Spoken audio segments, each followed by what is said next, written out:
Erica, thank you so much for joining us today. Thank you for having me. Absolutely. So I know your business really focuses on an area, whether an entrepreneur is established, new, and or they're a mature entrepreneur. Your business really helps individuals in that really, depending on who you speak to, murky area, taxes and accounting. What has really drawn you to focus your life's work in that area to help businesses really thrive and to be organized as well? So for me, it started in college.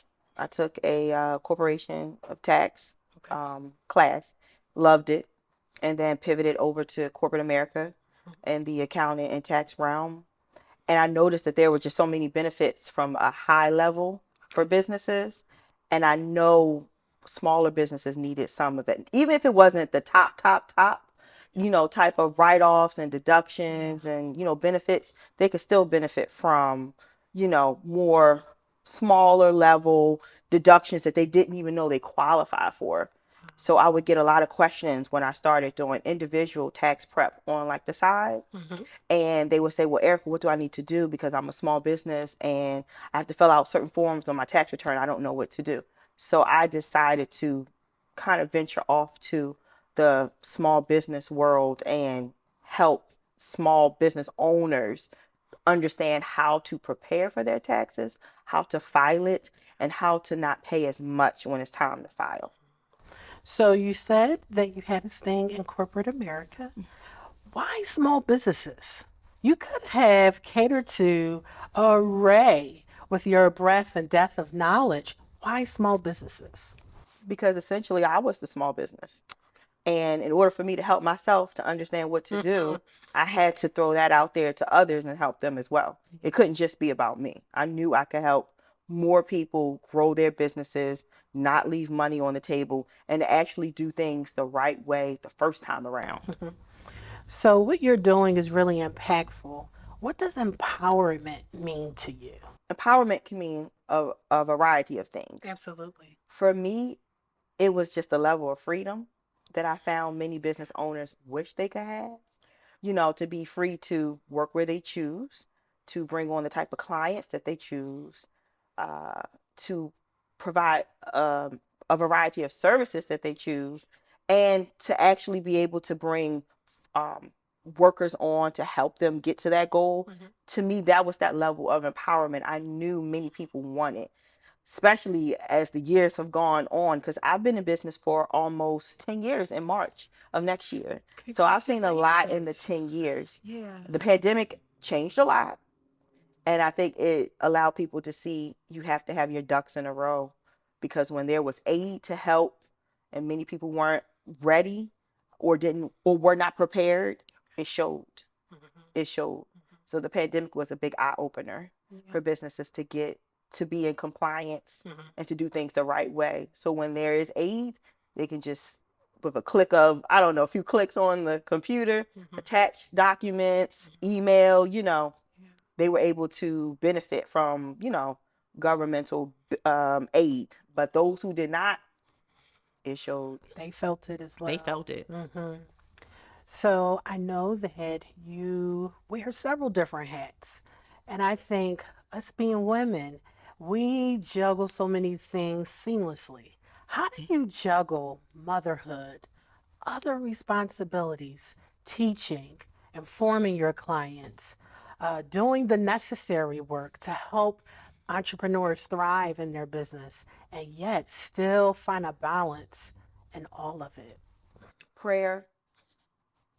Like, well, that's always number one.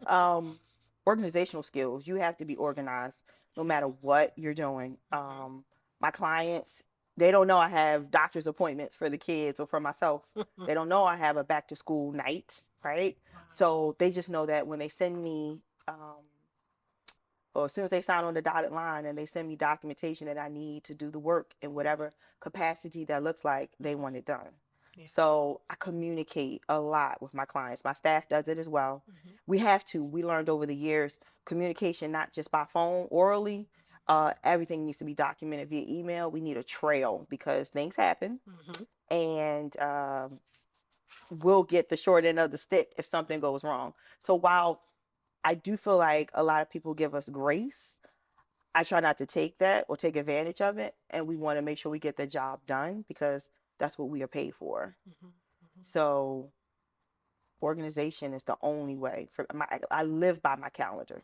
I live by it. So that's the only way I can keep everything cohesively together. Okay, all right. So you said you've been in business, revving up on 10 years. What would you tell Erica Booth, first year, first couple of months in business? What would you tell that person? Be present. And the reason why I say that is because when I first started the business, I stayed in the background. I've created like Me too. maybe like what do you call it? Like a white paper type of website where Okay. it's a template. And I didn't have my picture up. I didn't have social media accounts. I did that because I just didn't want to fall into the trap of being a Black woman running a business and being questioned about my level of education or my experience. And I doubled down. I have my bachelor's in accounting, my master's in finance. I worked in corporate America 13 and a half years as I started my business venture. So I didn't feel like explaining that. I just wanted to do the best I could for all my clients. Uh, but I would have told myself, it's okay. Let them know who you are, sis. Because when people genuinely um, get a connection with you and they trust that you'll get the work done and you display that, then you'll be fine. But that was my apprehension, was just kind of not trying to put myself in a corner, you know? Okay. Now, you spoke about what freedom you have gained by being an entrepreneur. What, at this point, has been your greatest accomplishment? I just purchased my home, my forever home, because of the business. I'm able to Congrats. enroll my children in private school, and we can travel. We can participate in activities. I don't I don't really have any regrets. Like, I can't say that if I stayed in corporate America, I would have done the same thing. I probably would have. It could have been on a smaller scale, but I just worked so hard, sometimes at the detriment of family time, to make sure everything is still, operating successfully. But the business has opened the doors wide for me, and I'm appreciative day in and day out. Erica, thank you for all that you have done, empowering entrepreneurs, helping us stay together as it relates to our finances. You are definitely an inspiration. Thank you so much. Thank you.